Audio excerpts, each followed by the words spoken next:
Bismillahirrahmanirrahim. Assalamualaikum warahmatullahi wabarakatuh.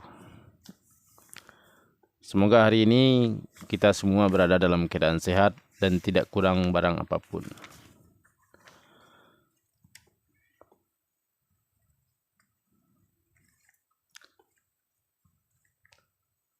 Seperti biasa di setiap tahun itu di menjelang dekat Ramadan, saya itu selalu membacakan Al-Quran surat Al-Baqarah ayat 183.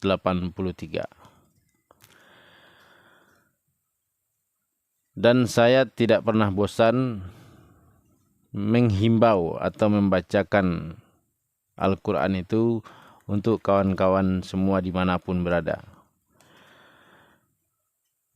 Sebab Al-Quran ini mulai dia ada sampai nanti katanya datangnya hari kiamat itu, maka Al-Quran ini tetap yang ini.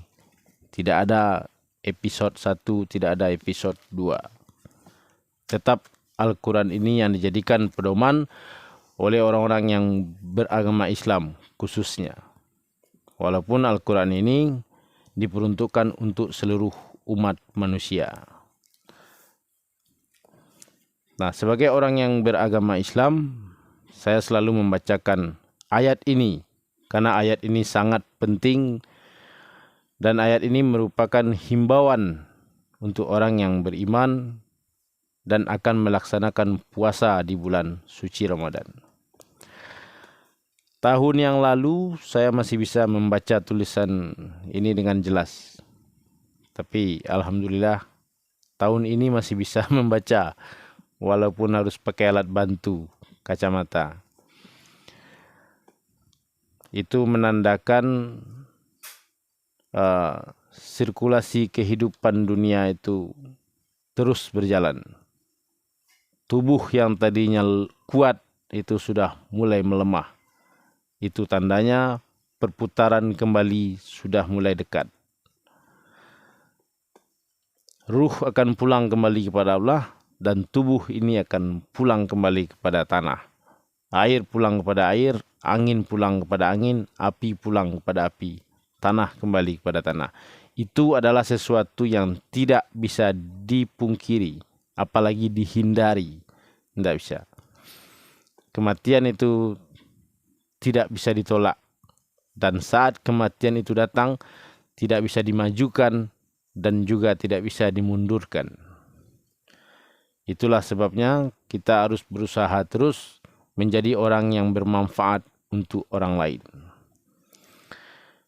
Dan di dalam Al-Quran itu Allah mengatakan, sampaikan ayat suci Al-Quran itu kepada orang lain walaupun kamu hanya tahu satu ayat. Itulah sebabnya saya berani membuat video-video ini dan menyebarkannya kepada kawan-kawan semua. Modalnya hanya itu.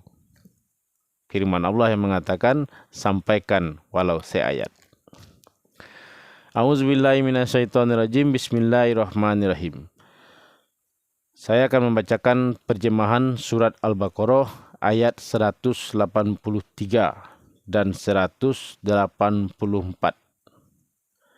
Bagi kawan-kawan yang tidak punya Al-Quran terjemahan di rumah, itu bisa buka di handphone atau di Google itu. Dia itu pintar itu. Dia tahu semua isi Al-Quran.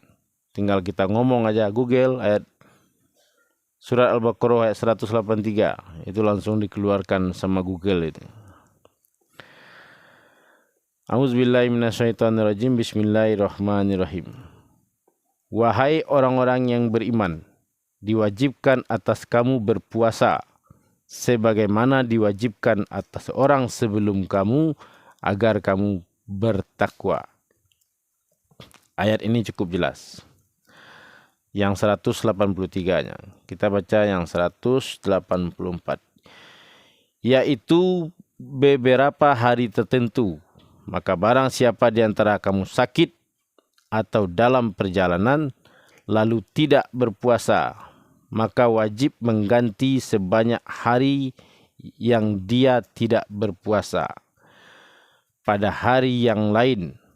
Dan bagi orang yang berat menjalankannya, wajib membayar fidyah, yaitu memberi makan seorang miskin. Tetapi barang siapa dengan kerelaan hati mengerjakan kebajikan, maka lebih baik baginya. Dan puasamu itu lebih baik bagimu jika kamu mengetahui. Nah, ayat ini cukup jelas antara tersurat dengan yang tersiratnya. Ini kalau dibaca langsung bisa dipahami. Itulah hebatnya Al-Quran itu. Jadi untuk kawan-kawan semua, puasa itu harus dilakukan. Untuk apa puasa itu dilakukan? Di bulan suci Ramadan. Jika tidak dilakukan puasa di bulan suci Ramadan itu, maka kena denda, yaitu memberi makan satu orang fakir miskin. Namanya fidyah. Seseorang laki-laki atau seorang perempuan yang sudah balik, mungkin sekarang itu kalau perempuan mennya itu umur 13 tahun. Mungkin laki-laki baliknya itu umur 14 atau mungkin 15 tahun.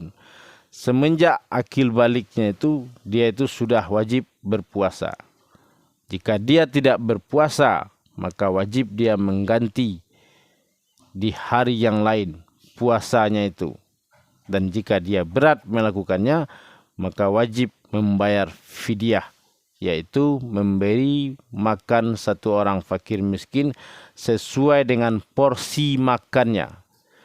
Jadi kalau kita itu makan biasanya pakai telur, ya nanti sore sebelum matahari terbenam, nasi itu sudah diberikan kepada fakir miskin itu. Ada juga sebagian orang memberikan fidyahnya itu ke masjid atau ke musola.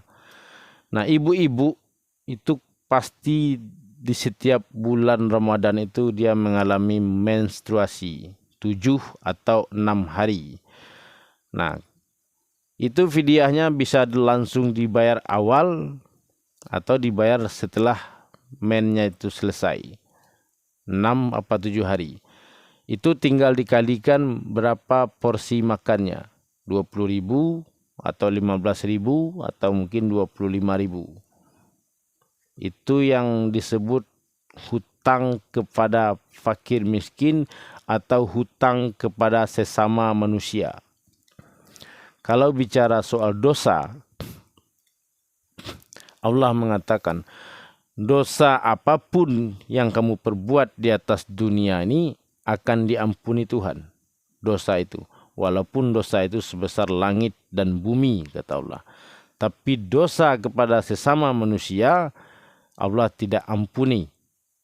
Allah menyuruh manusia itu mengurus sendiri dosanya itu.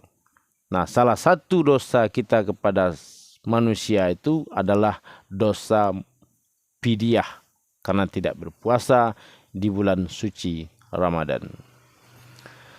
Nah, fidyah itu harus dibayar karena itu hak orang lain.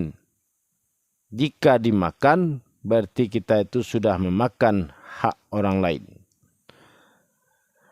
Dan itu harus dihitung dari akil balik dulu sampai sekarang. Sudah berapa kali puasa itu yang belum dibayar. Nah, silakan dihitung. Fidyahnya itu berapa puluh ribu atau mungkin berapa ratus ribu atau mungkin sudah berapa juta. Itu yang harus dibayar. Karena dosa itu tidak diampuni Tuhan. Tapi kalau orang itu berdosa kepada Tuhan, melanggar aturan Tuhan, itu akan diampuni Tuhan dosa itu. Tapi dosa memakan hak orang lain, itu tidak diampuni Tuhan. Disuruh oleh Allah itu sendiri, kita membayar fidyah itu sebelum ruh ini berpulang kembali kepada Allah. Ada orang yang bertanya kepada saya, Kalau fidyah itu bisa dibayar dengan uang, enak dong orang kaya. Berapa dia makan per harinya itu, misalnya satu kali makan orang kaya itu 50.000, tinggal dikalikan 30 hari. Berarti fidyah itu bisa dibayar dengan uang. Saya menjawabnya bisa. Kalau orang itu memenuhi 2 syarat.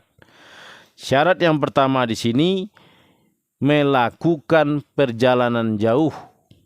Nah, kalau orang itu melakukan perjalanan jauh, kemudian dia tidak berpuasa atau tidak kuat berpuasa, maka boleh dia itu tidak berpuasa. Tapi harus membayar fidyah nanti sorenya. Itu syaratnya, walaupun dia itu orang kaya. Dan syarat yang kedua di sini, sakit. Nah, sakit ini kan tidak pandang bulu. Mau orang miskin, mau orang kaya, akan terkena penyakit. Nah, jika orang itu sakit, maka boleh dia itu tidak berpuasa. Tapi dengan syarat dia itu membayar fidyah nanti sore. Jangan menunggu besok bayar fidyahnya itu. Sebab kalau kita sekarang sudah dewasa ini harus berpikir. Jangan seperti anak kecil. Kalau dulu waktu remaja umur 13 atau 14 tahun, itu remaja itu di rumah dia makan sahur, habis itu dia pergi keluar. Makan di luar. Nyuri-nyuri. Habis itu maghrib pulang, dilap bibirnya. Sampai kering. Nah, nanti dia ikut juga berbuka di rumah. Ketika orang tuanya bertanya, kamu puasa enggak? Puasa katanya. Mungkin hal ini dialami banyak orang, termasuk saya. Jadi saya dulu setelah belajar mengaji dan kemudian guru saya itu menunjukkan ayat ini kepada saya dan dia menyuruh saya menjawab dengan jujur. Akhirnya saya menjawab dengan jujur. Saya sering melakukan hal itu. Di rumah pura-pura puasa, tapi di luar tidak puasa. Nanti berbuka ikut, sahur pun ikut. Dan itu kata guru saya itu adalah dosa yang terhitung semenjak akil balik itu sampai saat ini.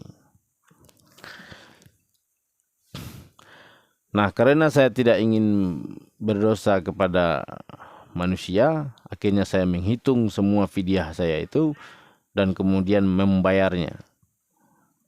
Membayarnya itu boleh dengan cara mencicil. Kasih pengamen, kasih pengemis, kasih fakir miskin, kasih orang yang minta-minta itu 2.000, 5.000 seharinya itu berapa nanti dicatat. Nah, setelah hitungannya itu ketemu, misalnya 3.500.000 sampai 3.500.000-nya itu selesai, baru fidyahnya itu dianggap selesai atau lunas pembayaran hak fakir miskin yang selama ini disimpan di dalam diri ini, dimakan menjadi darah daging. Dan kata guru saya, orang yang sudah berumur dan kemudian banyak penyakitnya, ada yang mengatakan meninggalnya itu susah. Nah, itu cobalah dihitung atau ditanya kepada dia, di waktu mudanya itu berapa kali dia itu tidak berpuasa. Nah, kalau dia itu tidak berpuasa, maka fidyahnya itu sudah dibayar atau belum. Nah, jika belum, maka fidyahnya itu harus dibayar. Barulah sakratul mautnya itu gampang dan penyakit-penyakit yang dia derita itu akan hilang atau sembuh. Karena hak fakir miskin itu sudah dimasukkan ke dalam tubuhnya, sudah dimakan olehnya dan kemudian menjadi darah daging di dalam tubuhnya itu. Itu yang menjadi biang penyakit di dalam tubuh orang-orang yang sudah berumur. Dan itu yang harus dibayar fidyahnya itu. Karena itu adalah dosa kepada sesama manusia. Nah, bicara soal puasa. Puasa ini untuk kesehatan. Jadi selama 11 bulan kita itu makan tidak teratur. Apa saja dimakan. daging dimakan, ikan dimakan, buah-buahan dimakan. Kadang tidak tahu cara memakan makanan itu. Akhirnya makan itu memproduksi gizi, vitamin, lemak, kalori di dalam tubuh itu yang tidak seimbang, yang menyebabkan orang itu ada yang buncit, ada yang ininya lebar, lemaknya itu, ada yang perutnya itu besar. Itu terjadi kepada laki-laki dan perempuan. Itu kelebihan kalori. Nah, di bulan puasa, orang itu stop makan jam 5 subuh. Sampai nanti makan lagi jam 6 sore. Nah, selama bulan Ramadan itu, bagusnya itu berat badan itu turun 5 kilo. Itu bagus. Nah, kalau naik berat badannya di bulan puasa, itu tidak bagus. Jadi selama bulan puasa itu, gizi-gizi buruk, kalori-kalori buruk, vitamin buruk yang ada di dalam tubuh itu akan dicerna oleh lambung itu di atas jam 12 siang. Jadi semua penyakit-penyakit yang ada di dalam tubuh itu, ini kan mesin di dalam tubuh ini. Nah, itu akan mengalami perbaikan dari jam 1 siang sampai jam 6 sore. Nah, itu salah satu khasiat puasa di bulan suci Ramadan itu. Untuk menyehatkan tubuh. Nantilah kalau bicara pahala-pahala itu. Ada orang mengatakan kalau kita puasa itu banyak pahalanya. Nanti kalau pahala itu ditimbang, terus masuk ke dalam surga. Kalau pahala itu banyak. Kalau dosa yang banyak, masuk neraka. Nah, saya tidak berani membahas itu karena saya belum pulang dari sana. Jadi saya belum berani berbicara tentang surga ataupun tentang neraka. Apalagi tentang siksa kubur. Semua itu belum pernah saya alami. Jadi saya belum berani bicara itu. Jadi saya ini berbicara tentang apa yang sudah saya alami.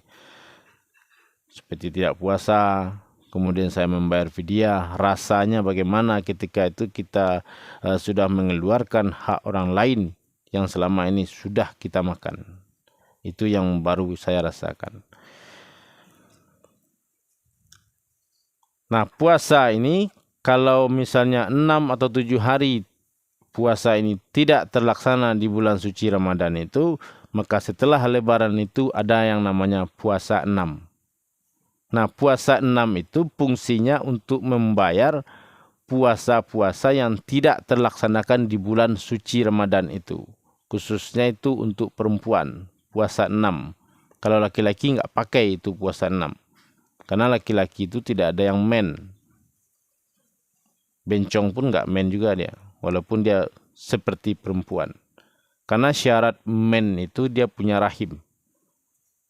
Walaupun lah bencong itu dia operasi kelamin jadi perempuan, bodi luarnya, tapi dia tidak bisa menciptakan rahim. Nah, rahim itulah yang bisa membuat orang itu men. Jadi bencong itu tidak men dia, walaupun dia sudah seperti perempuan. Jadi puasa 6 itu sebenarnya untuk perempuan. Ada juga laki-laki yang ikut-ikutan puasa 6 itu. Karena di puasa 6 itu memang banyak orang itu berpuasa. Di 6 hari setelah 2 hari lebaran itu. Nah, kalau sudah lewat lebaran itu susah berpuasa. Karena semua orang makan semua. Bulan puasa saja susah orang itu untuk puasa di saat orang semuanya berpuasa, apalagi setelah lebaran mau puasa sendiri, pasti nggak kuat. Nah, oke, gitulah ya. Kira-kira terjemahan atau tafsir 183 atau 184. Mudah-mudahan bermanfaat. Assalamualaikum warahmatullahi wabarakatuh.